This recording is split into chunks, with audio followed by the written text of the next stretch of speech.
Sorry बच्चों, आज है मंडे मॉर्निंग, कर्फ्यू की बात कर रहे हैं, ठीक है।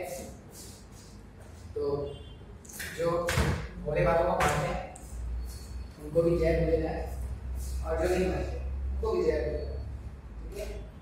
मानना नहीं मानना तुम्हारे ऊपर होता है, लेकिन जिसको ही मानते हो कोई फर्क नहीं पड़ता।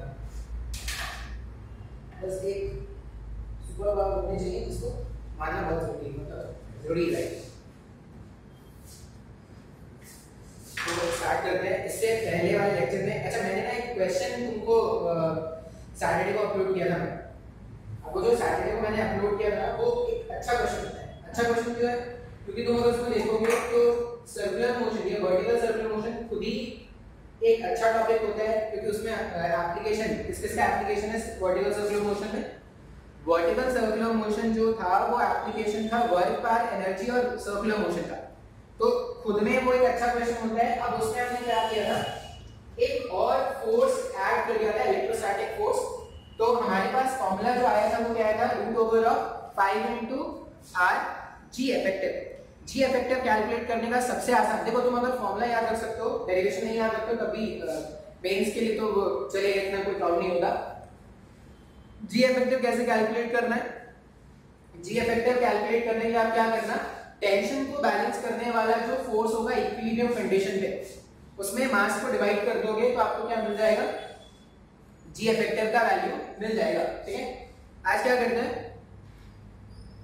एक ग्राफ वाला सेक्शन भी बचा हुआ है, मतलब इलेक्ट्रिक फील्ड लाइंस के ग्राफ बनाने हैं, तो वो डाइपोल वाइपोल के बाद अगर करेंगे तो शायद ज्यादा अच्छा रहेगा, इसलिए अभी नहीं करते वो ग्राफ वाले सेक्शन को। ग्राफ वाले तुमको कुछ क्वेश्चंस मिल रहे हैं ग्राफ में, कुछ लोगों ने मेरे को बताया कि सर मुझे ग्राफ वाले क्वेश्चन में प्रॉब्लम हो रहा है, तो ग्राफ का मैं अलग से आपको एक क्लास या लेक्चर दूंगा, उसका आप टेंशन मत लो। आज क्या करना है अपने को इलेक्ट्रोस्टैटिक पोटेंशियल एनर्जी के बारे में सीखना है।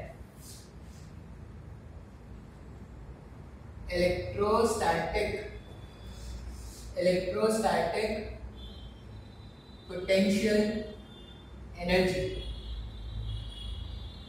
हम क्या करेंगे आज के लेक्चर में, बात करेंगे इलेक्ट्रोस्टैटिक पोटेंशियल एनर्जी के बारे में। अब पोटेंशियल एनर्जी क्या होता था, कैसे होता है, क्या मतलब है इसका, ये सब आपने अपने लोअर क्लासेस में पढ़ा है। लोअर क्लासेस में 11th में मैंने ही पढ़ाया है, मैंने पढ़ाया है, तुमने पढ़ा है कि नहीं पढ़ा है इसका मेरे को आइडिया नहीं है, लेकिन थोड़ा सा एक बार कोई रिवीजन कर देते हैं कि पोटेंशियल एनर्जी में क्या क्या पढ़ा था और कैसे कैसे क्वेश्चन आते थे, क्योंकि ये बहुत ज्यादा जरूरी है। पोटेंशियल एनर्जी अगर तुमको याद है तो हम ऐसा बताते थे कि कोई भी सिस्टम अगर है और सिस्टम अगर बना हुआ है मतलब उसके पास कुछ पोटेंशियल एनर्जी, ठीक है। या अगर कोई सिस्टम तुम क्रिएट करना चाहते हो, अगर कोई सिस्टम तुम बनाना चाहते हो, तो सिस्टम को बनाने के लिए जो भी वर्क डन एक एक्सटर्नल एजेंट करता है वो सिस्टम में स्टोर होता है, सिस्टम में स्टोर होता है in the form of its potential energy. जैसे हम क्या बोलते थे, ये अर्थ का सरफेस है और एक ब्लॉक है एमास का जिसको एच हाइट ऊपर लेके जाना होगा। अब ये खुद से तो जा नहीं सकता था, अब अगर ये खुद से नहीं ऊपर जा सकता है, इसका मतलब एक एक्सटर्नल एजेंट होना चाहिए जो इसको क्या करेगा, उठा के ऐसे ऊपर लेके आएगा। अब एक्सटर्नल एजेंट ने सिस्टम को बनाने के लिए या सिस्टम में चेंज लाने के लिए जो भी वर्क डन किया था वही सिस्टम में स्टोर हो जाता है in the form of its potential energy. ऐसा कुछ बताया था। अच्छा, पोटेंशियल एनर्जी अगर आपको याद हो तो सिर्फ कंजर्वेटिव टाइप ऑफ फोर्सेस के लिए ही पोटेंशियल एनर्जी हम डिफाइन करते थे। कंजर्वेटिव टाइप के फोर्सेस मतलब ऐसे फोर्सेस जो पाथ इंडिपेंडेंट होते थे, जैसे ग्रेविटेशनल फोर्स, स्प्रिंग फोर्स, ये इस तरह के फोर्सेस जो थे वो पाथ इंडिपेंडेंट थे, तो इनके लिए हम क्या करते थे, इनके लिए हमने क्या किया था, पोटेंशियल एनर्जी डिफाइन किया था, ठीक है। अच्छा, अब पोटेंशियल एनर्जी होता क्या है ये तो बहुत ही साफ से अपने को पता है। अब पोटेंशियल एनर्जी का कैलकुलेशन बेसिकली हमने इससे पहले वाले जब 11th में हमने देखा था तो दो तरह के पोटेंशियल एनर्जी मेरे पास थे। एक तो ग्रेविटेशनल पोटेंशियल एनर्जी जिसको m into g into h से लिखते थे। अच्छा, m into g into h का फॉर्मूला तब वैलिड होता था जब अर्थ के सरफेस पे 0 मानते थे। अगर यहाँ पर 0 मानते थे तब ऐसा बोलते थे कि h हाइट ऊपर ले जाने के बाद सिस्टम का पोटेंशियल एनर्जी mgh से बढ़ गया। अगर यहाँ पर तुमने -mgh माना होता और तुम h हाइट ऊपर लेके आते तो पोटेंशियल एनर्जी क्या हो जाता है, 0 हो जाता है इस पॉइंट का। बात समझ में आ रहा है? पोटेंशियल एनर्जी जो होता था वो रेफरेंस पॉइंट के सिलेक्शन पे डिपेंड करता था। बहुत सारे क्वेश्चन हमने ऐसे सॉल्व किए थे जिसमें क्या होगा, तुम रेफरेंस पॉइंट कहीं पे भी सेलेक्ट करो, क्वेश्चन में फर्क नहीं पड़ता था। क्यों नहीं फर्क पड़ता था? क्योंकि यहां से यहां का नो डाउट यहाँ पे जो पोटेंशियल एनर्जी मानोगे उसके करस्पॉन्डिंग यहाँ का पोटेंशियल एनर्जी आएगा, लेकिन डिफरेंस हर केस में क्या आएगा, सेम आएगा। मान लो तुम अगर यहाँ पर mgh मानते ना तो यहाँ पे 2 mgh आता, तो 2 mgh और mgh में डिफरेंस कितना होता है, mgh का ही होता। तुम यहाँ पे 0 मानते तो यहाँ पे mgh आता, तो डिफरेंस कितना हो गया, mgh का हो गया क्या। तो जब भी हम क्वेश्चन सॉल्व करते थे ना तो हम डिफरेंस इन पोटेंशियल एनर्जी देखते थे, इसलिए हमें इतना फर्क नहीं पड़ता था। लेकिन किसी भी पॉइंट का अगर एग्जैक्ट पोटेंशियल एनर्जी फाइंड करना होता था तो एक रेफरेंस मानते थे। ग्रेविटेशनल पोटेंशियल एनर्जी के टर्म्स में जनरली ऐसा मानते थे कि जहां पे भी सरफेस है, सरफेस का पोटेंशियल एनर्जी 0 है। और स्प्रिंग वाले केस में क्या मानते थे, स्प्रिंग में ऐसा बोलते थे कि स्प्रिंग अगर इलोंगेटेड है या कंप्रेस्ड है, दोनों ही केस में स्प्रिंग के पास एक पोटेंशियल एनर्जी है जिसका वैल्यू हाफ के एक्स स्क्वायर के इक्वल आता था। और यहाँ पर असम्पशन ऐसा लेते थे, जब हमने ये मान रखा है कि स्प्रिंग अगर अपने नेचुरल एंड पे है तो उसके पास एनर्जी कितनी है, 0 है। इस तरह से हमने पोटेंशियल एनर्जी आपको बताया था। क्या इन नटशेल देखो, पोटेंशियल एनर्जी थोड़ा मुश्किल होता है, लगता है कि बहुत सब मुश्किल हो रहा है ये समझने में, लेकिन पोटेंशियल एनर्जी अच्छे क्वेश्चंस को बहुत ही इजीली सॉल्व कर सकता था। अभी तुमको इलेक्ट्रोस्टैटिक पोटेंशियल एनर्जी में समझ में आएगा, कुछ मुश्किल वाले क्वेश्चन ना इस पोटेंशियल एनर्जी के कांसेप्ट से बहुत ही आसानी से सॉल्व हो जाएंगे। मैंने तुमको वहां पे भी बताया था क्लास 11th में कि पोटेंशियल एनर्जी जो होगा वो कैलकुलेशन को रिड्यूस कर देता है। जो क्वेश्चन को सॉल्व करने के लिए इंटीग्रेशन यूज करना पड़ता, उसको तुम पोटेंशियल एनर्जी के कांसेप्ट से बहुत इजीली सॉल्व कर सकते हो, या एनर्जी कंजर्वेशन से बहुत इजीली से सॉल्व किया जा सकता था।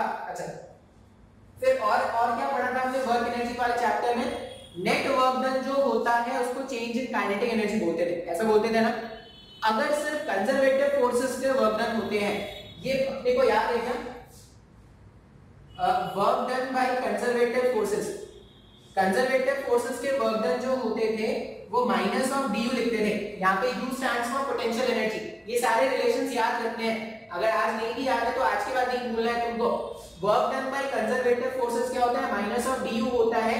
इसका मतलब तुम इसको ऐसा भी लिख सकते हो, दैट इंप्लाइज कभी भी अगर कंजर्वेटिव फोर्स का वर्क डन फाइंड करना है तो अगर तुमने दोनों तरफ इंटीग्रेशन किया होगा तो ये u इनिशियल से u फाइनल तक लिखते हैं, तो सॉल्व करने पे ये u initial minus u final आता। बात समझ में आ रहा है? अब हम क्या जानते हैं, वर्क एनर्जी थ्योरम क्या होता था कि नेट वर्क डन जो है वो चेंज इन काइनेटिक एनर्जी के बराबर है। ये सब बातें बहुत बार रिपीट हुई है, अब तो एकदम याद हो जाना चाहिए तुमको ये सब। अब अगर मैं बोलूं कि सिर्फ कंजर्वेटिव फोर्सेस है, अगर सिर्फ कंजर्वेटिव फोर्सेस है तो कंजर्वेटिव फोर्स का वर्क डन क्या लिख सकते हैं, u initial minus u final लिख सकते हैं। और चेंज इन काइनेटिक एनर्जी को kinetic energy initial minus kinetic energy final लिखा जा सकता है, नहीं, kinetic energy final minus kinetic energy initial ऐसा लिख सकते हैं चेंज इन काइनेटिक एनर्जी को। ये माइनस वाले टर्म को इधर भेज दो, इसको इधर भेज दो, तो ये ऐसा हो जाएगा क्या, u initial plus k initial equals to k final plus u final, इस तरह से लिखते थे। अब ये जो स्टेटमेंट होता था इसी को एनर्जी कंजर्वेशन बोलते थे ना। अगर सिर्फ कंजर्वेटिव फोर्सेस के वर्क डन होते थे तो एक पॉइंट का पोटेंशियल, एक पॉइंट का टोटल एनर्जी, ये टोटल मैकेनिकल एनर्जी होता है, u initial plus k initial का सम जो होता है वो टोटल मैकेनिकल एनर्जी है। तो हम ऐसा बोलते थे कि अगर सिर्फ कंजर्वेटिव फोर्सेस के वर्क डन है तो पॉइंट A का टोटल मैकेनिकल एनर्जी जो होगा वो पॉइंट B के टोटल मैकेनिकल एनर्जी से मैच करता है। ये सारी बातें मैंने आपको पहले पढ़ा दी है, कुछ नया नहीं पढ़ाया है ये, ठीक है, लेकिन ये रिवीजन में ये बस ऐसे रिवाइज करा दे रहा हूँ कि आपको याद हो जाए थोड़ा बहुत कुछ भी, ठीक है। अच्छा, इसमें और अगर मैं कंसेप्ट आपको बताऊं, मुझे पता ही नहीं चला रिकॉर्ड हो रहा है शायद। अब इसमें और क्या कंसेप्ट देखा ना हमने, यहाँ से स्टार्ट करते हैं। मैसेज भी आ रहा है, बस मेरा रिकॉर्डिंग नहीं रुकना चाहिए, मैसेज आए, I don't have any problem with the message. अब इसको देखो, work done by conservative forces, dw conservative जो है वो माइनस ऑफ du था, ऐसा लिख सकते हैं ना। कंजर्वेटिव फोर्स का वर्क डन अगर मुझे लिखना होता, मैं फोर्स को ऐसा लिख सकता हूं क्या, वर्क डन जो होता है वो होता है force conservative dot displacement vector. Work done को क्या लिखते थे, force vector dot displacement vector ही तो वर्क डन होता है। और कंजर्वेटिव फोर्स के बारे में बात करें, जैसे कंजर्वेटिव फोर्स या पोटेंशियल एनर्जी जो है वो सिर्फ कंजर्वेटिव फोर्स के लिए डिफाइन है, तो नहीं भी लिखते ना तो समझ में आ जाता है ये जो फोर्स है वो कंजर्वेटिव फोर्स होता है यहाँ पर, तो माइनस ऑफ डी। अच्छा अब फोर्स को अपन क्या लिख सकते हैं, एफ एक्स आई कैप प्लस एफ वाई जे कैप प्लस एफ जेड के कैप। फोर्स को ये लिखा जा सकता है और इसका अपने को डॉट करना है डी आर वेक्टर के साथ। D R vector displacement vector को लिखेंगे डी एक्स आई कैप डी वाई जे कैप प्लस डी जेड के कैप, ठीक है। dx i cap dy j cap plus dz k cap ये डिस्प्लेसमेंट वेक्टर हो गया, जो इक्वेशन के हिसाब से माइनस और du की इक्वल होना चाहिए। अब जब डॉट करते हैं तो i का मल्टीप्लिकेशन i से कर दो, fx dx plus fy dy plus fz dz, ये माइनस और du की इक्वल आ रहा है। अब यहां से ट्विस्ट लाते थे। ट्विस्ट कैसा लाते थे हम, अगर ऐसा बोलते, मान लो क्वेश्चन में ऐसा गिवन है कि वैल्यू ऑफ y और z जो है वो कांस्टेंट है। क्वेश्चन में क्या बोल दिया गया कि अगर y और z कांस्टेंट है, y और z कांस्टेंट होने का मतलब है कि dy और dz का वैल्यू 0 हो जाएगा क्या? इसको रब कर दो फिर मैं आपको बताऊं। अगर मैं ऐसा बोल दूं कि y और z का वैल्यू कांस्टेंट है, ये सब सारी ना पुरानी बातें हैं जो तुम्हारे कॉपी में लिखी हुई है, लेकिन बस मैं इसको रिवीजन करा दे रहा हूँ एक बार, क्योंकि आपको थोड़ा याद हो जाए कि हाँ ऐसा कुछ हमने पढ़ा है। अगर तुमको ज्यादा प्रॉब्लम हो ना तो आप अपने नोट्स को पलट के देखना। अभी यहाँ पे अपन क्या लिख सकते हैं, मैं ऐसा बोल रहा हूँ कि if y and z is constant, अगर y और z कांस्टेंट है इसका मतलब dy equals to dz equals to 0 हो जाएगा। तो अगर dy dz 0 हो गया तो उसको ऐसा लिख सकते हैं क्या, fx dx equals to minus of du। इसका मतलब फोर्स का x कंपोनेंट जो आएगा वो du अपॉन dx ऐसा कुछ आ जाएगा क्या? किस कंडीशन में, जब मैंने ये माना है कि when y and z is constant। अच्छा इसको लिखने के लिए एक टर्म यूज करते थे पार्शियल डिफरेंशिएशन, इसको क्या बोलते थे, fx equals to minus of डो u अपॉन डो x।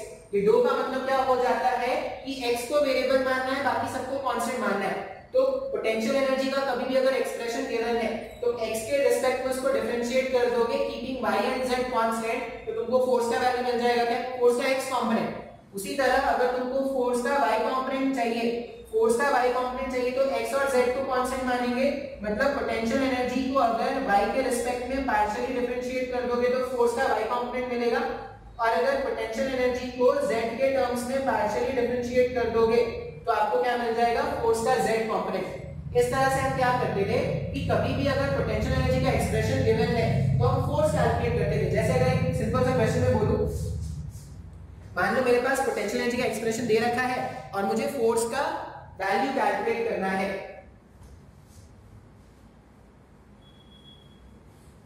ये जो मैं बता रहा हूं ना ये याद रख लेना एकदम। अभी जो 10 मिनट 15 मिनट में जो भी बताऊंगा ना एकदम याद रख लेना, ये बहुत काम का लेक्चर है।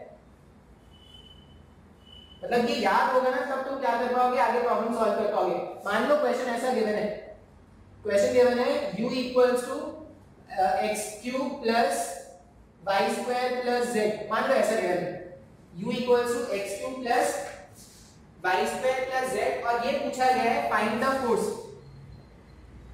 Find the force. अभी आप देखना जब प्रैक्टिस शीट देखोगे ना, मतलब जब तुम टेस्ट वगैरह देना स्टार्ट कर देना, इस तरह के क्वेश्चन बहुत भर भर के मिलेंगे, ठीक है। ये याद रखना बहुत इंपॉर्टेंट कंसेप्ट होता है। बहुत सारे क्वेश्चन आते हैं, कोई भी एग्जाम आप दो, मेडिकल का एग्जाम दो, जेईई का एग्जाम दो, कोई भी एग्जाम दो, इस तरह के क्वेश्चन तुमको बहुत मिलेंगे। अब मान लो मुझे फोर्स का x कंपोनेंट चाहिए होता है, तो फोर्स का x कंपोनेंट क्या है, minus of d upon dx of u keeping y and z constant. मतलब y और z को कांस्टेंट मान के इसको डिफरेंशिएट करना पड़ेगा। अगर y और z कांस्टेंट हो गए तो कांस्टेंट का डिफरेंशिएशन 0 होता है, x क्यूब का डिफरेंशिएशन करते तो 3x स्क्वायर होता क्या, मतलब फोर्स का x component minus 3x square है ना। समय को नहीं समझ में आया, बहुत ही आसान है भाई, मैंने y और z को कांस्टेंट मान के x के टर्म्स में डिफरेंशिएट कर दिया। उसी तरह अगर मुझे फोर्स का y कंपोनेंट चाहिए होता, फोर्स का y कंपोनेंट चाहिए तो इसको और इसको कांस्टेंट मान के इसको डिफरेंशिएट करोगे तो ये क्या हो जाएगा, माइनस ऑफ 2y होगा क्या, माइनस क्या आ रहा है, फॉर्मूला के बाद माइनस आ रहा है। और अगर मुझे फोर्स का z कंपोनेंट चाहिए होता तो इसका डिफरेंशिएशन करते क्योंकि बाकी तो कांस्टेंट हो जाता, ये -1 हो जाता क्या। तो अगर आप ध्यान से देखोगे तो जो फोर्स वेक्टर है उसको क्या लिखते हैं, -3x² i cap -2y j cap -k cap, ये मेरे पास फोर्स वेक्टर हो गया क्या। सर मेरे को नहीं समझ में आया कुछ भी। सिंपल सी बात है, जब भी तुम्हारे पास पोटेंशियल एनर्जी का इक्वेशन गिवन है और तुमको फोर्स कैलकुलेट करना है तो तुम क्या करोगे, पोटेंशियल एनर्जी को अगर x के टर्म्स में डिफरेंशिएट करते हो with respect keeping y and z constant, y और z को कांस्टेंट मान के x के टर्म्स में डिफरेंशिएट करोगे तो फोर्स का x कंपोनेंट मिलेगा। अगर x और z को कांस्टेंट मान के y के रिस्पेक्ट में डिफरेंशिएट करोगे तो फोर्स का y कंपोनेंट मिलेगा। और अगर आप x और y को कांस्टेंट मान के डिफरेंशिएट करते हो z के रिस्पेक्ट में तो आपको फोर्स का z कंपोनेंट मिलेगा। बात समझ में आया है क्या। स्क्रीन पॉज करेंगे और इसको नोट कर लेंगे। अभी से और भी कुछ बचा हुआ है जो और भी बताऊंगा, उसके बाद कुछ आगे पढ़ाऊंगा मैं। देखो आगे देखते हैं। अब मैंने एक टाइप का क्वेश्चन को बता दिया कि अगर पोटेंशियल एनर्जी का एक्सप्रेशन गिवन है तो फोर्स कैसे कैलकुलेट करेंगे ये मैंने तुमको सिखा दिया। अब इसका उल्टा सोचते हैं। उल्टा सोचते हैं मतलब कि अगर मेरे पास फोर्स का एक्सप्रेशन गिवन हो तो पोटेंशियल एनर्जी कैसे कैलकुलेट करेंगे, ये भी तो क्वेश्चन बन सकता है। मैंने तुमको दोनों तरफ से क्वेश्चन सॉल्व कराए थे, अगर याद हो तो। नहीं याद है तो देख लेते हैं।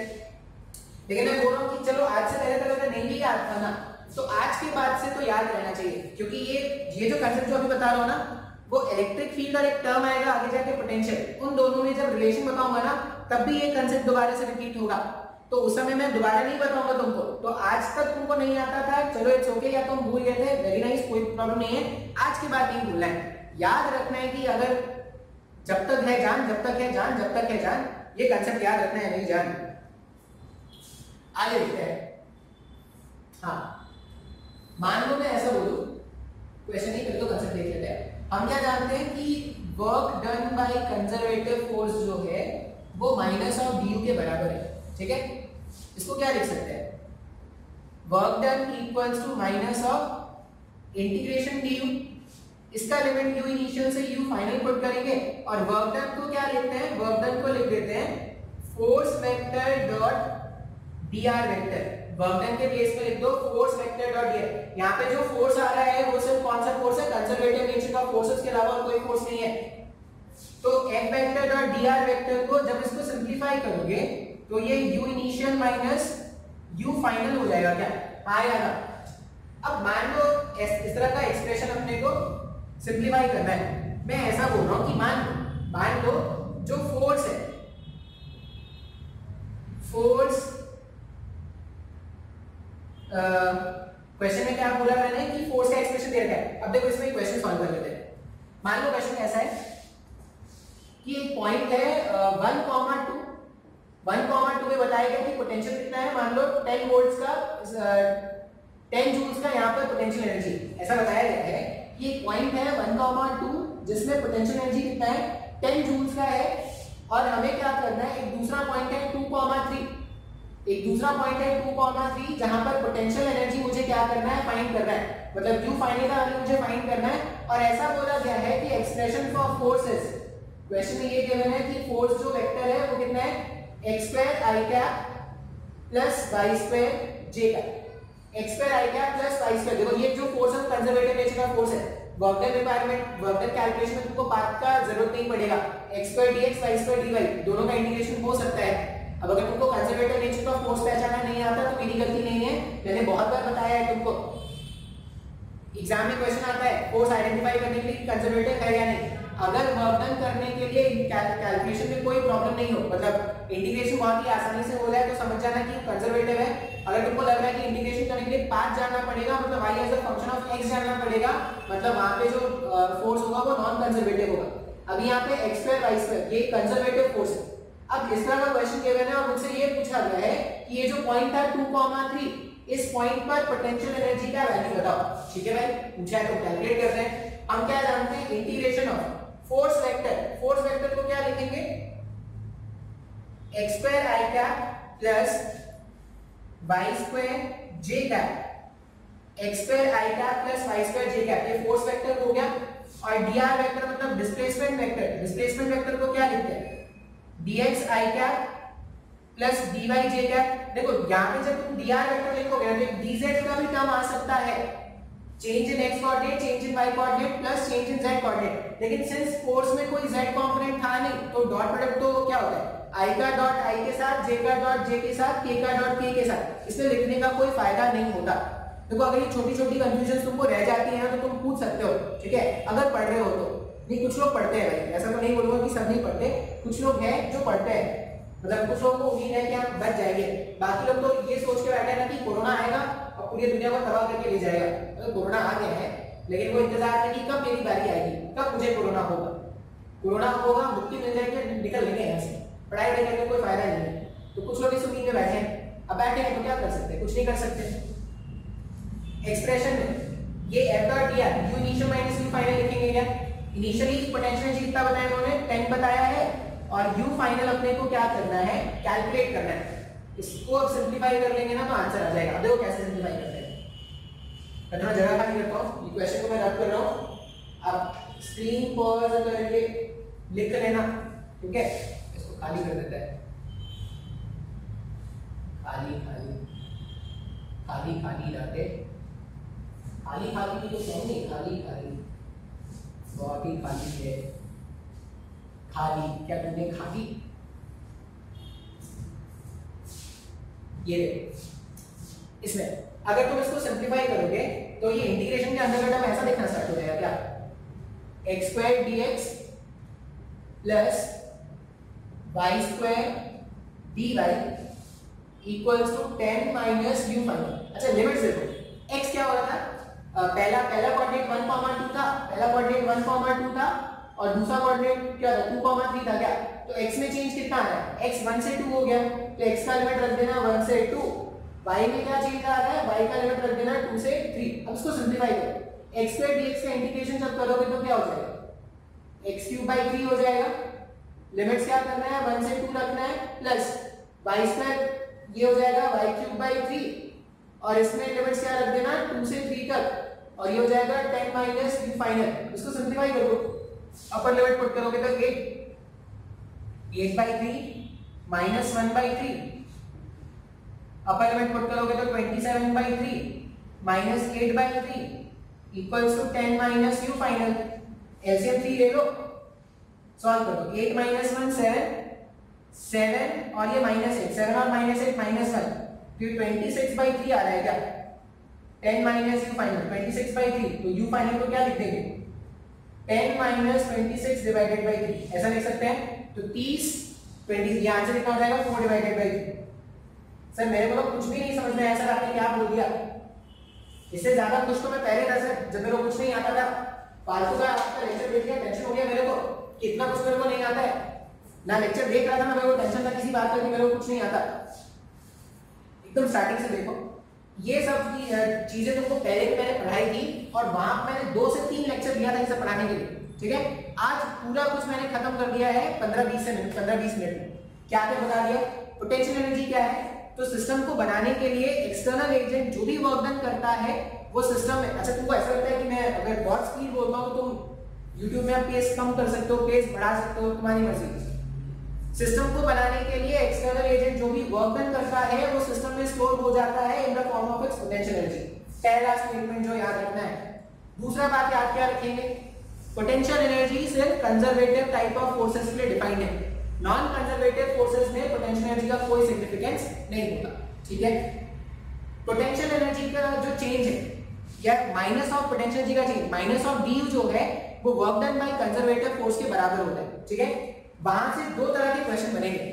कभी भी अगर पोटेंशियल एनर्जी का एक्सप्रेशन गिवन है और तुमको फोर्स कैलकुलेट करना है तो फोर्स का x कंपोनेंट होता है minus of du upon dx, उसी तरह फोर्स का y कंपोनेंट होता है minus of du upon dy, और फोर्स का z d नहीं दो पार्शियल डिफरेंशिएशन करना होता है, और फोर्स का z कंपोनेंट क्या होगा minus of dou u upon dou z। बात समझ में आ रहा है कि पहला टाइप का क्वेश्चन था। दूसरा टाइप का क्वेश्चन है कि कभी भी अगर आपको फोर्स गिवन है और आपसे पूछा गया किसी पर्टिकुलर पॉइंट का पोटेंशियल एनर्जी, तो आप क्या लिखोगे, इस तरह से स्टार्ट करोगे, F vector dot dr vector equals to u initial minus u final. अब फोर्स का एक्सप्रेशन पुट करो डिस्प्लेसमेंट के प्लेस में। देखो डिस्प्लेसमेंट में तुम देख लेना कि तुम्हारे पास फोर्स किस तरह का है। अगर फोर्स का सिर्फ x कंपोनेंट होता तो यहाँ पे सिर्फ dx लिख देते तो काफी था। फोर्स का सिर्फ y कंपोनेंट होता सिर्फ dy लिख देते काफी था। यहाँ पर फोर्स का x कंपोनेंट भी था, y कंपोनेंट भी था, इसलिए मैंने dx भी लिखा, dy लिखा, मैंने dz नहीं लिखा। अगर तुम dz लिख भी दोगे तो फाइनली जीरो ही हो जाएगा। अब इसको सॉल्व कर दोगे, इंटीग्रेट करने से जो भी आएगा वो क्या होगा, तुम्हारा आंसर होगा। तो इस तरह के क्वेश्चंस आपको क्या करने हैं, मैं बार बार बोल रहा हूँ कि ये जो लेक्चर है वो आप याद रख लेना, बहुत हेल्प आने वाला है ये लेक्चर का, ठीक है। अब एक बार मैं व्हाइट बोर्ड रब करूंगा और अब स्टार्ट करेंगे इलेक्ट्रोस्टैटिक पोटेंशियल एनर्जी। क्यों पढ़ेंगे, क्यों जरूरत है, क्या करना है इलेक्ट्रोस्टैटिक पोटेंशियल एनर्जी में, वो नेक्स्ट में देखते हैं। मैं स्पीड पॉज करूंगा, थोड़ा सा रब कर लूं, डस्टिंग कर लूं, फिर नेक्स्ट स्टार्ट करते हैं।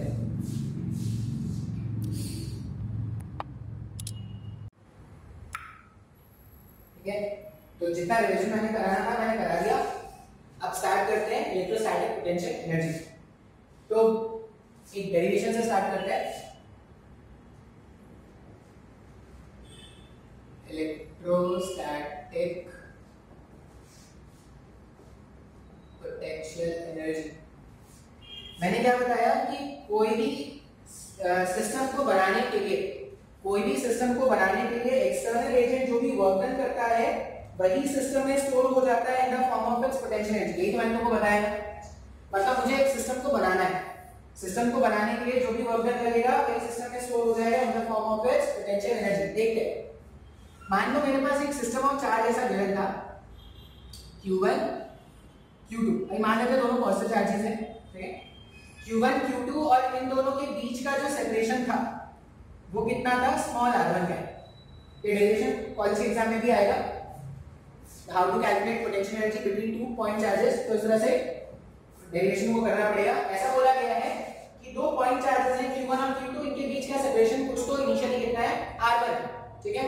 अच्छा, जब ये अरेंजमेंट था तो ऐसा मान लो कि ये Q1 को क्या करते हैं, फिक्स कर देते हैं, क्योंकि ये इधर बाहर स्टार्ट है। Q1 को मान लो फिक्स है, ये जो Q1 है वो क्या है, फिक्स है।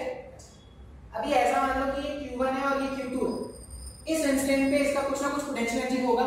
मान लो इस इंस्टेंट पे जब ऐसा डायग्राम है तो सिस्टम का पोटेंशियल एनर्जी है U इनिशियल। बात समझ में आ रहा है। अब ये बोला गया है कि जब ये Q2 मूव करता हुआ किसी R2 सेपरेशन पर आ जाएगा तो सिस्टम का पोटेंशियल एनर्जी U फाइनल जो होगा वो बताना है। बात समझ में आ रहा है। ऐसा गिवन था कि मेरे पास Q1 Q2 दो चार्जेस थे और इन दोनों सिस्टम ऑफ चार्जेस का potential energy was U initial, ऐसा बोला गया। और बाद में उन्होंने क्या बोला कि भाई ऐसा मान लो कि Q1 Q2 का जो सेपरेशन था R1 का वो कुछ टाइम के बाद R2 हो गया है। अगर कुछ टाइम के बाद वो सेपरेशन R2 हो गया तो सिस्टम का पोटेंशियल एनर्जी क्या होगा R2 सेपरेशन होने पर, ये हमें क्या करना है, कैलकुलेट करना है, ठीक है। हम क्या जानते हैं, work done by conservative force. Work done by conservative force जो है वो माइनस ऑफ du है, या integration of f vector dot dr vector जो है वो क्या होता है, u initial minus u final होता है। हम तो ये जानते हैं बिल्कुल। इलेक्ट्रोस्टैटिक फोर्स कैसा है, कंजर्वेटिव या नॉन कंजर्वेटिव। इलेक्ट्रोस्टैटिक फील्ड के बारे में तुमको जब पढ़ाया था तो मैंने बताया था कि इलेक्ट्रोस्टैटिक फोर्स जो है वो एक कंजर्वेटिव नेचर का फोर्स है। अगर इलेक्ट्रोस्टैटिक फोर्स कंजर्वेटिव नेचर का फोर्स है, इसका मतलब जो भी वर्क डन है वो पाथ इंडिपेंडेंट होगा, क्या पाथ पे डिपेंड नहीं करने वाला। अब अगर मैं किसी भी इंस्टेंट पे फोर्स लिखूं, मान लो जब ये चार्ज को Q2 से ये चार्ज को जब मान लो इनिशियल पॉइंट से फाइनल पॉइंट लेके जा रहे थे तो मुझे इलेक्ट्रोस्टैटिक फोर्स का वर्क डन लिखना है। फोर्स कांस्टेंट है या वेरिएबल, इलेक्ट्रोस्टैटिक फोर्स जितना इलेक्ट्रोस्टैटिक फोर्स यहां पर है उतना ही इलेक्ट्रोस्टैटिक फोर्स यहां पर भी होगा क्या, इलेक्ट्रोस्टैटिक फोर्स चेंज हो रहा है। अच्छा, अगर हर इंस्टेंट का इलेक्ट्रोस्टैटिक फोर्स चेंज हो रहा है इसका मतलब हर इंस्टेंट का वर्क डन भी क्या है, अलग अलग है। अब कैसे निकालोगे सर, अगर अलग अलग फोर्स ही चेंज हो रहा है तो वर्क डन कैसे निकालोगे। तो हमने सीखा था वर्क डन वाले चैप्टर में कि वर्क डन कैसे निकालते हैं। जब भी वेरिएबल फोर्स होता था तो पहले स्मॉल डिस्प्लेसमेंट के लिए वर्क डन कैलकुलेट कर लो, फिर प्रॉपर लिमिट्स में जब आप उसको इंटीग्रेट कर दोगे तो नेट वर्क डन मिल जाता था। तो हम देखो कैसे स्टार्ट करते हैं, हम क्या करते हैं, ऐसा मान लेते हैं कि किसी इंस्टेंट ऑफ टाइम पर ये जो Q2 चार्ज है वो कोई तो R सेपरेशन पर है Q1 चार्ज। ऐसा मान लो कि किसी इंस्टेंट ऑफ टाइम पर ये जो Q2 चार्ज है वो कोई तो R सेपरेशन है, यहां से हम लेके जा रहे थे तो कभी बीच में कोई तो R सेपरेशन पे आया होगा। अब जब ये R सेपरेशन पर है, तो force at any R separation अगर मुझे लिखना होता तो किसी भी R सेपरेशन पे जो फोर्स बनेगा वो Q1 Q2 अपॉन R² बनेगा, लिख सकते हैं ऐसा। अब मुझे क्या करना है, स्मॉल डिस्प्लेसमेंट इसको देना है। तो मैंने क्या किया, ये जो पार्टिकल था R सेपरेशन पर मैंने इसको बहुत ही छोटा सा डिस्प्लेसमेंट दिया, ये कितना छोटा है, इतना छोटा है कि अपनी सोच से भी ज्यादा छोटा है। अब बहुत ज्यादा छोटा सा डिस्प्लेसमेंट दिया, मान लो dr इसी डायरेक्शन। अब अगर तुम ध्यान से देखोगे तो फोर्स भी इसी तरह था, दोनों एक जैसे नेचर के फोर्स है तो रिपल्शन नेचर का फोर्स होगा, डिस्प्लेसमेंट भी इसी डायरेक्शन में है। तो वर्क डन अगर मुझे लिखना है, स्मॉल वर्क डन dw अगर मुझे लिखना होगा तो मैं क्या लिखता, किसी भी पोजीशन r का फोर्स इनटू डिस्प्लेसमेंट क्या हो रहा है, dr का हो रहा है, और दोनों सेम डायरेक्शन में तो cos 0 का वैल्यू क्या हो जाएगा, 1 हो जाएगा। इसका मतलब जो नेट वर्क डन है, फोर्स का वैल्यू क्या है, k q1 q2 dr upon r²। Limits कहां से कहां तक, r का लिमिट कहां से कहां तक जाएगा, r का सबसे छोटा वैल्यू r1 है और r का सबसे बड़ा वैल्यू r2 है क्या, तो यहां पे क्या करेंगे, r1 से r2 तक इसको इंटीग्रेट करना पड़ेगा। अब मुझे फिर से कुछ जगह खाली करना पड़ेगा, तो आप क्या करना, स्क्रीन पॉज करके नोट कर लेना, ये फोर्स वाले टर्म को उड़ा देते हैं क्योंकि इससे ऊपर वाले टर्म का तो मेरे को काम है अभी, और ये dw वाले टर्म को उड़ा देते हैं, इन दोनों को उड़ाते हैं। भिगाना नहीं है और सुखाना भी, बहुत अच्छा काम मिला है मेरे को, भिगाना भी नहीं आता। अब यहाँ पे अगर मैं वर्क डन कैलकुलेट करूँ ना, तो देखो वर्क डन को क्या करेंगे, Q1 Q2 तो कांस्टेंट था, बाहर निकाल दिया, dr अपॉन r² का इंटीग्रेशन, इसको क्या लिखोगे, r टू द पावर -2 लिखोगे ना। इंटीग्रेशन में क्या करते हैं, जो भी पावर होता है उसमें +1 करते हैं, और +1 करने के बाद पावर जो भी बचता है उसको नीचे लाके डिवाइड में डिनोमिनेटर में भेज देते हैं। तो जब आप dr अपॉन r का इंटीग्रेशन करोगे ना तो ये -1 अपॉन r आएगा। ये बहुत ही कॉमन इंटीग्रेशन है, तुम इस रिजल्ट को याद रख सकते हो चाहो तो। ये r1 हो जाएगा और ये क्या हो जाएगा, r2।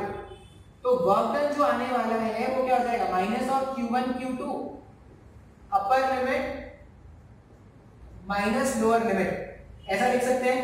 और जैसे ये माइनस को अंदर मल्टीप्लाई कर देंगे तो वर्क डन क्या हो जाएगा, Q1 Q2 1 upon r1 minus 1 upon r2। इस तरह से मेरे पास इलेक्ट्रोस्टैटिक फोर्स का वर्क डन हम ढूंढ पाएंगे। वो जो इलेक्ट्रोस्टैटिक फोर्स था, कंजर्वेटिव नेचर का जो फोर्स है, उसका वर्क डन हमने क्या लिख दिया, Q1 Q2 1 upon r1 minus 1 upon r2, लिख सकते हैं ऐसा। अब वर्क डन आ गया, तो जो वर्क डन है इसको मैं ऊपर वाली इक्वेशन में रख सकता हूं ना, ये net work done equal to u initial minus u final होता है क्या। तो अगर मैं वैल्यू सब्स्टिट्यूट करूं, अब मैं इसको हटा दे रहा हूं, इसकी जरूरत मेरे को नहीं है। ऊपर वाली इक्वेशन को अगर यूज किया जाए और अगर मैं वैल्यू सब्स्टिट्यूट करूं तो नेट वर्क डन जो है वो u initial minus u final है। नेट वर्क डन क्या आया, Q1 Q2 upon r1 minus Q1 Q2 upon r2 equals to u initial minus u final. इस तरह का एक इक्वेशन आ गया है क्या, हाँ या ना। अब जब भी मुझे पोटेंशियल एनर्जी कैलकुलेट करना होता था तो नॉर्मल पोटेंशियल एनर्जी देखो, वेट वाला या स्प्रिंग वाला, जब भी मुझे किसी पॉइंट का पोटेंशियल एनर्जी कैलकुलेट करना होगा, ऐसा बोलेंगे डिफरेंस कैलकुलेट करने के लिए कोई रेफरेंस पॉइंट की जरूरत नहीं है। तुम रेफरेंस पॉइंट मतलब जो दो पॉइंट्स के बीच का पोटेंशियल एनर्जी का डिफरेंस होता है वो independent of the reference point है। डिफरेंस तो इंडिपेंडेंट होता है, लेकिन अगर मुझे किसी पॉइंट का एग्जैक्ट पोटेंशियल एनर्जी बताना है तो उसके लिए मुझे एक रेफरेंस मानना पड़ता है। अब रेफरेंस मानने के लिए कुछ स्टैंडर्ड रेफरेंस होते हैं, जैसे ग्रेविटेशनल पोटेंशियल एनर्जी में क्या बोला था, जब वो ग्राउंड पे रखा है तो उसका पोटेंशियल जीरो है। ये माना हमने, ये हमेशा सही है क्या? नहीं, हमेशा सही इसकी कोई गारंटी नहीं। क्वेश्चन के हिसाब से हम रेफरेंस पॉइंट को चेंज करते थे। हमने जब न्यूमेरिकल सॉल्व किया था वर्क एनर्जी पावर में, तो क्वेश्चन के हिसाब से हम रेफरेंस पॉइंट के सिलेक्शन को चेंज कर देते थे। स्प्रिंग के केस में क्या बोलते थे कि जब स्प्रिंग नेचुरल पे है तब उसका पोटेंशियल जीरो मान लो। ऐसा कहीं पे लिखा है क्या कि वो हमेशा जीरो है? नहीं, वो स्टैंडर्ड केस है, उसमें ऐसा मान लेते हैं, मतलब वो रेफरेंस है स्टैंडर्ड, ऐसा मान लेते हैं। उसी तरह यहां पर भी एक रेफरेंस मानेंगे। रेफरेंस क्या मानेंगे?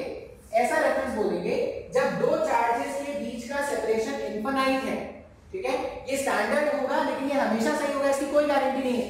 क्वेश्चन में वो रेफरेंस चेंज कर देते हैं, मतलब तुमको ये याद रखना बहुत जरूरी है। u initial minus u final क्या लिख रहे हैं? k q1 q2 upon r1 minus k q1 q2 upon r2। तुम अगर स्कूल के लेवल पे सोचोगे ना, तो तुम जो मैं अभी फॉर्मूला डिराइव करूंगा वो तुम्हारे स्कूल के लेवल में काम आ जाएगा। या नीट के एग्जाम में भी इसकी इतनी जरूरत नहीं होगा, मतलब मैं बता दूंगा, अभी इसको मैं रब नहीं कर रहा, ये मेरे काम का है।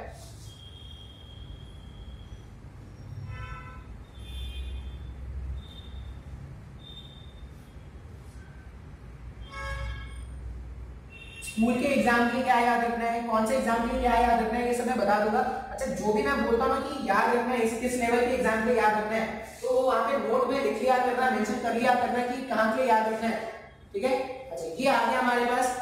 अब अजम्पशन क्या लेना है अपने को? अजम्पशन ये लेना है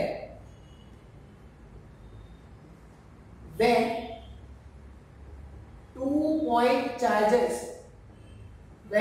point charges are kept at infinite separation, potential energy between them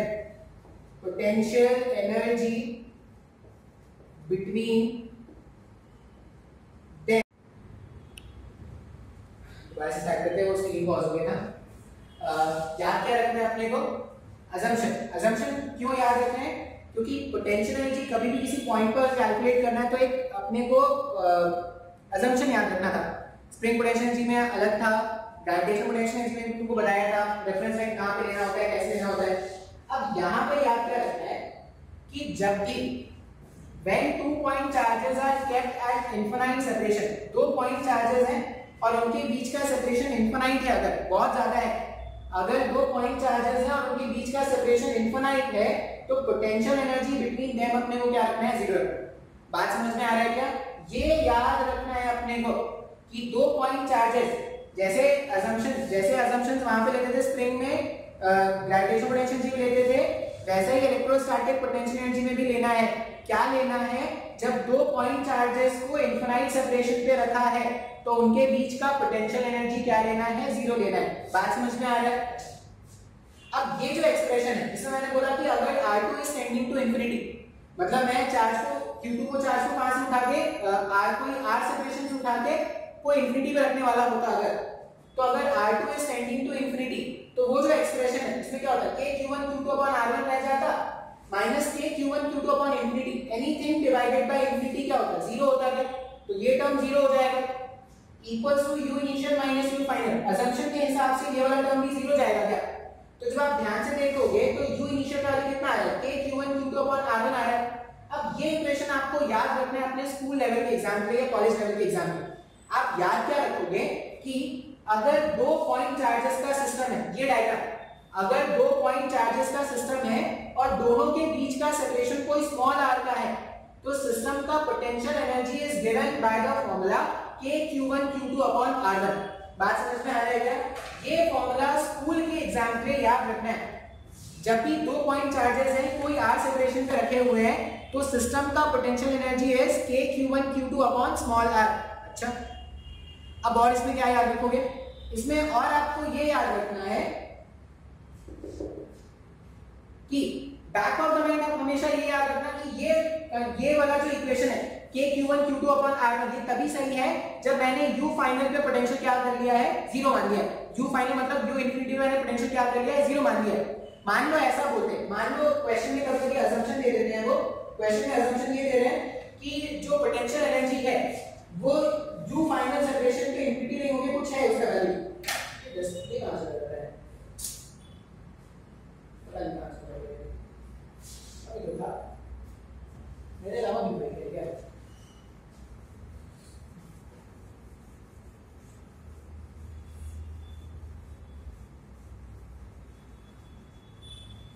exam के लिए याद रखना है, स्कूल के एग्जाम के लिए मतलब 2 पॉइंट चार्जेस अगर आर सेपरेशन पे, ये लिख लेना है भाई जो भी मैं बोल रहा हूँ, 2 पॉइंट चार्जेस अगर स्मॉल आर के सेपरेशन पे रखे हुए हैं तो दोनों पॉइंट चार्जेस का सिस्टम जो है उसका पोटेंशियल एनर्जी क्या है, K(Q1 Q2 अपॉन R। अच्छा एक और बात याद रखना, Q1 Q2 को नेचर के साथ रखना है। ये जो फॉर्मूला है ना U equals to K(Q1 Q2 upon R), ठीक है, इसमें याद क्या क्या रखना है, सबसे पहला पॉइंट इसमें याद रखना Q1 and Q2 is to be kept with their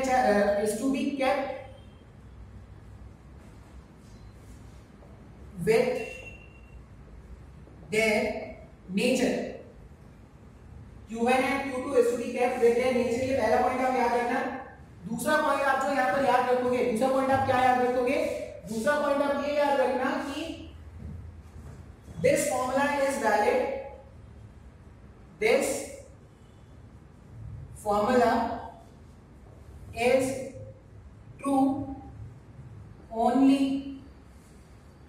when we have assumed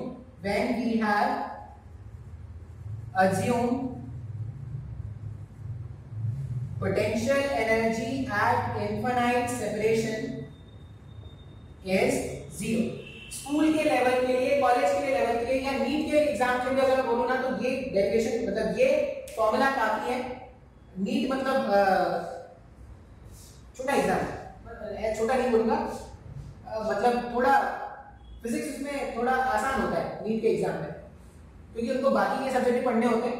इसीलिए ऐसा नहीं कि मैथ्स वालों को बाकी के सब्जेक्ट नहीं पढ़ने होते, लेकिन मैथ्स और फिजिक्स एक जैसे सब्जेक्ट हैं, तो अगर तो मैथ्स जानते हो तो फिजिक्स भी जानते हो, इसलिए आपको थोड़ा आसान हो जाता है पढ़ना। ऐसा नहीं सोचेंगे कि आपकी लाइफ कितनी मुश्किल है, दुनिया में कितना गम है और मेरा गम कितना भयंकर है, ऐसा नहीं आता। अच्छा इन जनरल याद क्या रखना है आपने, इन जनरल आप ये याद रखना, हमने ये बोला था ना कि U initial minus U final, U initial minus U final जो है वो K(Q1 Q2 upon R1 minus of K(Q1 Q2 upon R2), ऐसा कुछ आएगा क्या। अब अगर मान लो क्वेश्चन में ऐसा बोला है कि at infinite separation potential energy is U dash, मान लो ऐसा बोला है एट इनफिनाइट सेपरेशन पे पोटेंशियल एनर्जी कितना है, U डैश का है, तो किसी भी रैंडम पोजीशन पे पोटेंशियल एनर्जी पता है आप क्या लिखते हैं, देखो इनफिनाइट सेपरेशन पे ये वाला टर्म तो 0 हो जाएगा, किसी भी रैंडम पोजीशन पे पोटेंशियल एनर्जी लिखते हैं K(Q1 Q2 upon separation R plus U dash. ये याद रखना है अपने को कॉम्पिटिटिव एग्जाम्स के, ये याद रखना है अपने को कॉलेज लेवल के एग्जाम के लिए।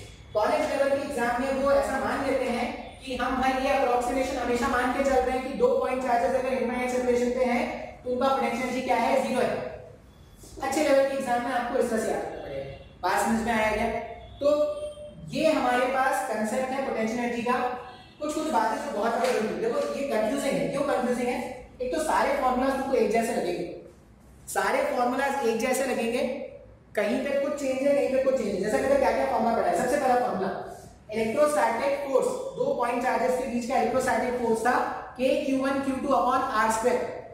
फोर्स का मैग्नीट्यूड अगर कैलकुलेट कर रहे हो तो चार्जेस को इंडिपेंडेंट ऑफ देयर नेचर रखते थे, लेकिन अगर फोर्स को वेक्टर क्वांटिटी में लिखते थे तो चार्जेस को विद नेचर लिखते थे। जहां पे भी तुम्हारी कॉपी है, जहां पे भी तुम ये सुन रहे हो वहां पे लिख लेना। फिर इलेक्ट्रिक फील्ड लिखने के लिए क्या करते थे, KQ अपॉन R²।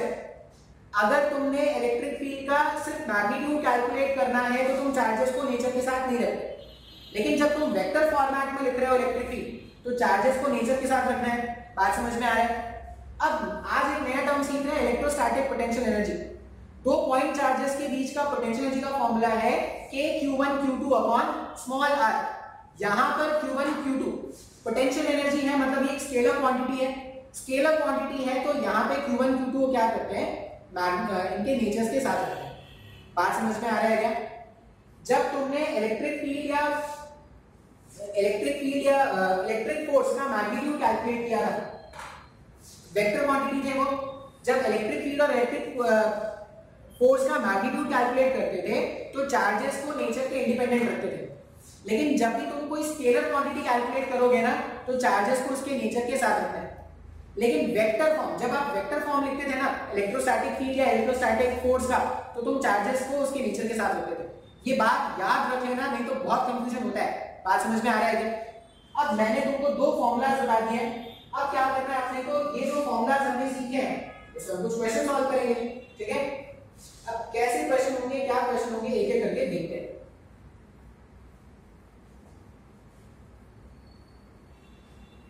पॉज कर लेते हैं यार, आपका भी टाइम लगता है। देखो क्वेश्चन कैसे है, ये तुमने केमिस्ट्री में वो एक्सपेरिमेंट देखा ना, रदरफोर्ड अल्फा स्कैटरिंग एक्सपेरिमेंट, याद है क्या?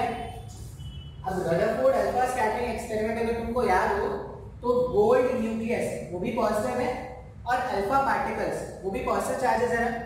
अब दोनों पॉजिटिव चार्जेस अगर हैं तो दोनों के बीच में क्या होगा, रिपल्शन फोर्स होगा। अब अगर दोनों के बीच में रिपल्शन फोर्स है तो एक्सपेरिमेंट के बारे में अपन नहीं बात करेंगे, अपन क्या करेंगे, बात करेंगे डिस्टेंस ऑफ क्लोजेस्ट अप्रोच।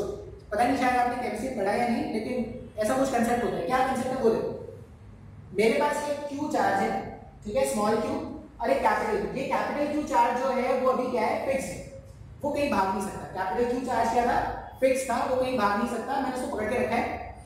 और इससे इनफाइनाइट सेपरेशन पे एक चार्ज है स्मॉल क्यू का, ठीक है, जिसको कुछ तो v0 स्पीड से हमने उसकी तरफ फेंक के छोड़ दिया है, मतलब उसके डायरेक्शन में हमने इसको छोड़ दिया है।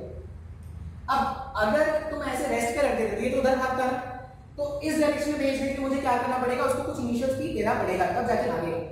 अब धीरे धीरे जैसे जैसे ये पास आता जाएगा, इलेक्ट्रोस्टैटिक फोर्स ऑफ रिपल्शन बढ़ता जाएगा।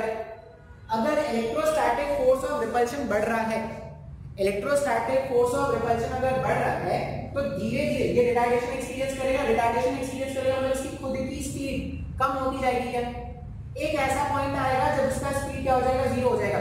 मान लो ये जो पार्टिकल था ये यहाँ पे आया, इसकी स्पीड जो हो गई, इसकी स्पीड क्या हो गई, जीरो हो गई। अब अगर स्पीड जीरो हो गया तो इसके और अंदर आ सकता है क्या, नहीं। इसका मतलब ये जो पॉइंट है या यहाँ से यहाँ की जो दूरी है वो दोनों चार्जेस के बीच का मिनिमम गैप हो गया ना, क्योंकि अब ये जैसे यहाँ पे रुक जाएगा उसके बाद क्या करेगा, फोर्स का उधर भागना स्टार्ट हो जाएगा। तो हमें ये आर मिनिमम का वैल्यू कैलकुलेट करना है, ठीक है। रदरफोर्ड एक्सपेरिमेंट में आर मिनिमम का Z parameter, distance of closest approach, इस तरह के वैल्यूज होते हैं जो कैलकुलेट करते हैं। तो क्लास 12 में मॉडल में अभी पढ़ेंगे, पता नहीं कैसे तुमने पढ़ाई की। अब कैसे सॉल्व करेंगे, कैसे सॉल्व करेंगे, तो यहाँ पे अगर आप देखोगे हम ये जानते हैं नेट वर्क डन जो है वो चेंज इन काइनेटिक एनर्जी के बराबर है। यहाँ पे कौन कौन से फोर्सेस का वर्क है, तुम अगर ध्यान से देखोगे तो सिर्फ इलेक्ट्रोस्टैटिक फोर्स है, फेंक के छोड़ दिया, फेंक के ऐसे छोड़ दिया मतलब एक्सटर्नल एजेंट तो गायब, खत्म एक्सटर्नल एजेंट, फेंक के छोड़ दिया मतलब क्या है, सिर्फ एक इलेक्ट्रोस्टैटिक फोर्स है, सिर्फ इलेक्ट्रोस्टैटिक फोर्स है तो सिर्फ इलेक्ट्रोस्टैटिक फोर्स का ही वर्क डन होगा। अब अगर इलेक्ट्रोस्टैटिक फोर्स का वर्क डन है सिर्फ, तो कंजर्वेटिव फोर्स का वर्क डन है, कंजर्वेटिव फोर्स का वर्क डन है तो इसको मैं क्या लिख सकता हूँ, कंजर्वेटिव फोर्स के वर्क डन को माइनस ऑफ डेल्टा यू लिखा जा सकता है, डेल्टा के। इसको अरेंज करके लिखोगे तो U initial plus K initial equals to U final plus K final लिख सकते हैं, हाँ या ना। अभी एक एक करके सारे टर्म्स देखते हैं। इनिशियली दोनों चार्जेस के बीच का सेपरेशन कितना है, सर इनफिनाइट, कुछ नहीं मेंशन मतलब स्टैंडर्ड कंडीशन मान के रखो। जब दो चार्जेस के बीच का सेपरेशन इनफिनाइट होता है तो इनका पोटेंशियल एनर्जी जीरो होता है क्या, मतलब ये जीरो हो जाएगा। इनिशियल काइनेटिक एनर्जी कितना है, वो तो फिक्स है, रुका हुआ है, वो नहीं भाग रहा, ये भाग रहा है। अगर ये भाग रहा है तो इसका काइनेटिक एनर्जी क्या लिखेंगे, मान लो इसका मास है, इसका काइनेटिक एनर्जी लिखेंगे हाफ m v0 का स्क्वायर लिखेंगे क्या, हाँ या ना, equals u final. Finally in दोनों के बीच का सेपरेशन r मिनिमम हो गया क्या, दो पॉइंट चार्जेस अगर उनके बीच का सेपरेशन r मिनिमम है तो दोनों के बीच का जो पोटेंशियल एनर्जी होगा k capital Q small q upon r minimum, इस तरह से लिख देंगे क्या। Finally potential finally kinetic energy कितना होना, यहाँ पे आके तो ये रुक गया, अगर ये यहाँ पे आके रुक गया तो फाइनल काइनेटिक एनर्जी भी कितना हो गया, जीरो हो गया। इसका मतलब हाफ m v0 स्क्वायर जो है वो एनर्जी कंजर्वेशन के हिसाब से k q upon r minimum की इक्वल होना चाहिए। अब मान लो मेरे को पोटेंशियल एनर्जी नहीं पता होगा, मान लो इलेक्ट्रोस्टैटिक पोटेंशियल एनर्जी मुझे नहीं पता होगा, तो यहाँ पे वेरिएबल फोर्स है, इंटीग्रेशन करना पड़ता है क्वेश्चन को सॉल्व करने के लिए। पहले एक्सेलरेशन फाइंड करते हैं, फिर एक्सेलरेशन को dv/dt लिखते हैं, फिर v0 से 0 तक इंटीग्रेट करते हैं। सोचने में कितना खतरनाक लग रहा है, सॉल्व करने में सोचो क्या क्या डैश हो जाएगा। तो ये क्वेश्चन आप मुझे अगर सॉल्व करना तो मैं एनर्जी कंजर्वेशन से 2 लाइन में सॉल्व कर लिया ना मैंने। मान लो एनर्जी कंजर्वेशन मुझे नहीं आता, मुझे पोटेंशियल का कांसेप्ट नहीं आता, तो जन्मों जन्मांतर लग जाते सॉल्व करने में, और सही सॉल्व कर लेते कोई गारंटी नहीं थी भाई। इतना मुश्किल सा इंटीग्रेशन फंसता, सॉल्व कर पाते नहीं कर पाते कोई गारंटी नहीं है। तो इलेक्ट्रोस्टैटिक पोटेंशियल एनर्जी का जो कांसेप्ट है ये क्वेश्चन को आसान बना रहा है क्या।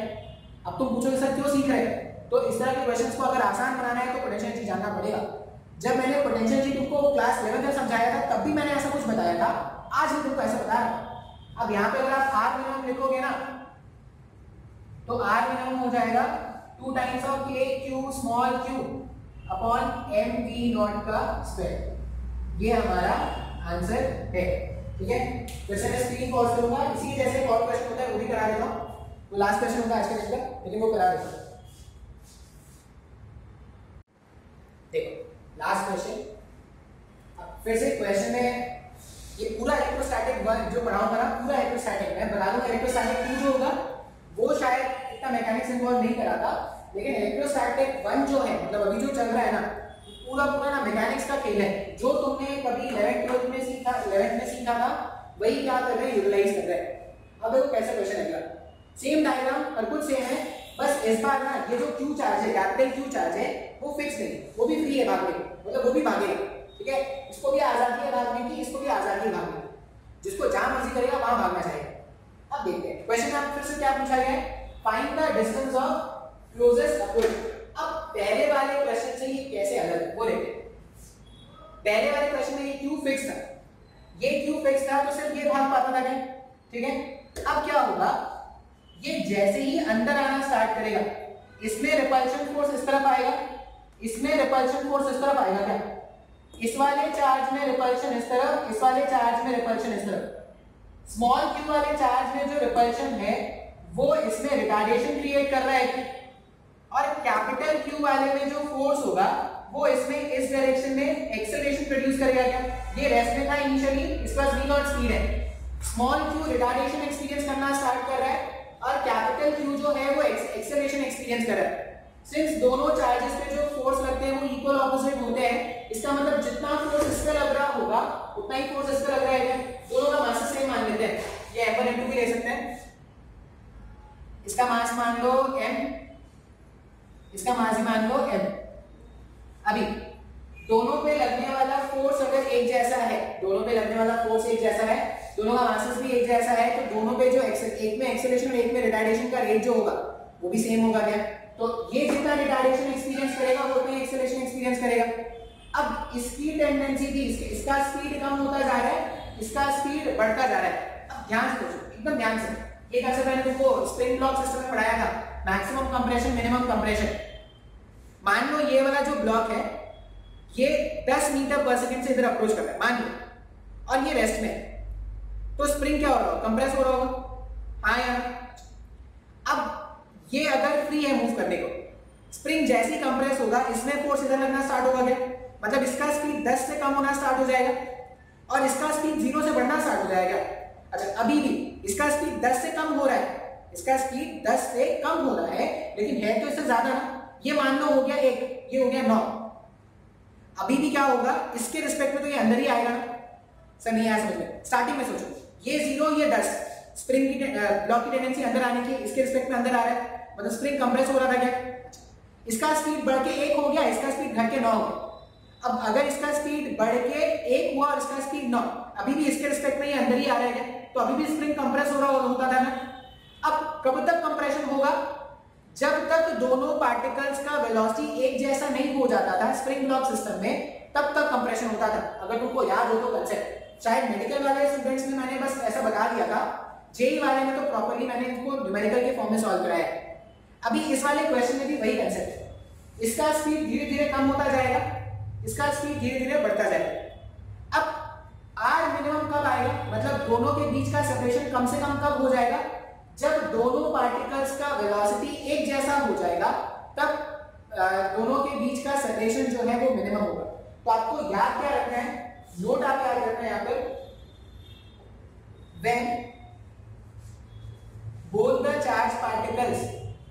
both the charged particles at equal speed, then the charged particles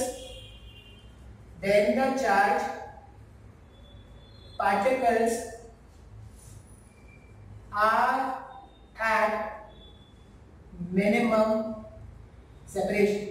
ये पॉइंट याद रख लो, क्वेश्चन सॉल्व हो जाएगा। ठीक है, अभी मान लो अभी ऐसा डायग्राम था, फाइनली ये डायग्राम हो गया। ये इनके बीच की दूरी आर मिनिमम, और मैंने क्या बोला, जितना वेलोसिटी इसका उतना ही वेलोसिटी इसका। मान लो ये v, तो ये भी v। यहां से यहां तक, इस वाले स्टेट से इस वाले स्टेट तक मोमेंटम कंजर्व है क्या? सोच के बोला ये, इस वाले स्टेट से इस वाले स्टेट तक मोमेंटम कंजर्व है क्या? मोमेंटम कंजर्व करने का कंडीशन क्या है? जब भी पार्टिकल्स सिस्टम पे लगने वाला नेट फोर्स 0 होता है तो मोमेंटम कंजर्व कर सकते हैं क्या? हां सर, तो यहां पे भी कर सकते हैं। जितना फोर्स इस डायरेक्शन में उतना ही फोर्स इस डायरेक्शन में, इक्वल ऑपोजिट फोर्सेस। मतलब इस वाले स्टेट से इस वाले स्टेट तक मोमेंटम कंजर्व कर सकते हैं क्या? इससे पहले वाले क्वेश्चन में कर पाते क्या? जस्ट इससे पहले वाले क्वेश्चन जब इसको फिक्स करके रखा था, नहीं कर पाते। क्यों नहीं कर पाते? कूलम्ब फोर्स इसको फिक्स करने वाला भी एक फोर्स था।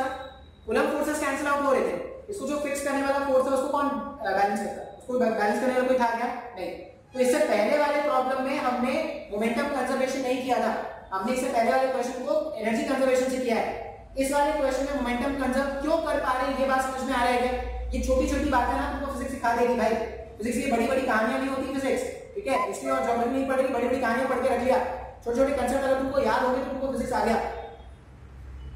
यहां से यहां अगर मैं मोमेंटम कंजर्व कर पाऊंगा तो फ्रॉम मोमेंटम कंजर्वेशन। अगर तुमको नहीं समझ में आता ना कि मोमेंटम कंजर्व क्यों कर रहे हैं, एनर्जी कंजर्व क्यों कर रहे हैं, तो तुम्हारा जीना भी व्यर्थ है। फ्रॉम मोमेंटम कंजर्वेशन, मैंने बहुत ही इंपॉर्टेंस दे के सब पढ़ाया है। फ्रॉम मोमेंटम कंजर्वेशन, अगर मैं मोमेंटम कंजर्वेशन करूं, इनिशियली वो चल रहा था क्या? नहीं, इनिशियली सिर्फ इसके पास मोमेंटम था, वो भी कितना? mv0। फाइनली ये भी चल रहा है, ये भी चल रहा है। पहले वाले पार्टिकल का मोमेंटम mv, दूसरे वाले पार्टिकल का मोमेंटम भी mv। इसका मतलब क्या हो जाएगा? v0 का वैल्यू जो है, सॉरी ये 2v हो जाएगा सॉल्व करने पर, तो v का वैल्यू v0 डिवाइडेड बाय 2 हो गया क्या? मतलब दोनों का वेलोसिटी जब एक जैसा हो जाएगा तो पार्टिकल क्या करेगा? r मिनिमम पे आ जाएगा। अब एनर्जी कंजर्वेशन तो वैलिड है ही, एनर्जी कंजर्वेशन तो वैलिड है, एनर्जी कंजर्व कर देंगे तो r मिनिमम आ जाएगा। तो यहां पर r मिनिमम देखो कैसे लिखते हैं। इसमें एक और अच्छा क्वेश्चन होता है, मेडिकल के लिए बच्चों के लिए, वो नहीं बताऊंगा, नेक्स्ट वाले क्लास में बताऊंगा, जेई वाले बच्चों के, ठीक है? अब एनर्जी कंजर्वेशन, यहां से यहां तक एनर्जी भी कंजर्व कर सकते हैं। अब energy conservation u initial plus k initial equals to u final plus k final. u initial separation इनके बीच का इंफिनाइट था, तो u इनिशियल 0, k इनिशियल सिर्फ स्मॉल q वाला पार्टिकल भाग रहा है तो उसका kinetic energy half m v0 square. Finally potential energy कितना हो जाएगा? k capital Q small q upon r minimum. Finally kinetic energy ये भी भाग रहा है, ये भी भाग रहा है, इसका काइनेटिक एनर्जी लिखोगे तो क्या लिखोगे? हाफ m, v के प्लेस में v0 स्क्वायर बाय 4 लिख सकते हैं क्या? दूसरे वाले पार्टिकल लिखेंगे तो half m v0 square divided by 4, half plus half पूरा हो गया ना, तो ये ऐसा हो जाएगा half mv0 square equals to k q upon r minimum plus half plus half पूरा हो गया, तो हाफ प्लस हाफ पूरा हो गया तो कितना हो जाएगा? mv0 square upon 4। इस टर्म को इधर भेज सकते हैं, इस टर्म को अगर आप इधर भेज दोगे तो आधे में से एक चौथाई अगर माइनस करोगे तो क्या हो जाएगा? 1/4 mv0 square equals to k q upon r minimum. अब इसको सिंपलीफाई कर लो, r मिनिमम आ जाएगा। r मिनिमम क्या हो जाएगा? r मिनिमम हो जाएगा 4k divided by mv0 square. अच्छा क्वेश्चन इसलिए क्योंकि यहाँ पर हमने इलेक्ट्रोस्टैटिक भी सीखा, एनर्जी कंजर्वेशन भी सीखा, मोमेंटम कंजर्वेशन भी सीखा। अब जिसको ये 3 चैप्टर्स आते होंगे वो ये क्वेश्चन सॉल्व कर पाएगा, बाकी लोग क्या करेंगे? इंतजार। इंतजार किस चीज का कि कोई सामने वाला बता दे, तो टिक कर दे, ऑप्शन ही तो टिक करना है, खुद से टिक करे या पड़ोस वाले की मदद से टिक करे। अब सही और गलत क्या फर्क पड़ता है, अपने को तो नहीं आता, दूसरे के कॉन्फिडेंस पे बिलीव कर लेते हैं कि हाँ जो भी बोला वो सही होगा भाई। इस तरह की क्वेश्चन अभी और आएंगे। अभी जो स्टार्ट किया है पोटेंशियल जी धमाकेदार चीज है, मजा आएगा पढ़ के। अगर पढ़ रहे हो तो, नहीं मन करता है तो नॉर्मली होगा, कोई प्रॉब्लम नहीं है तुम्हारे लिए। इतने घंटे देते हैं।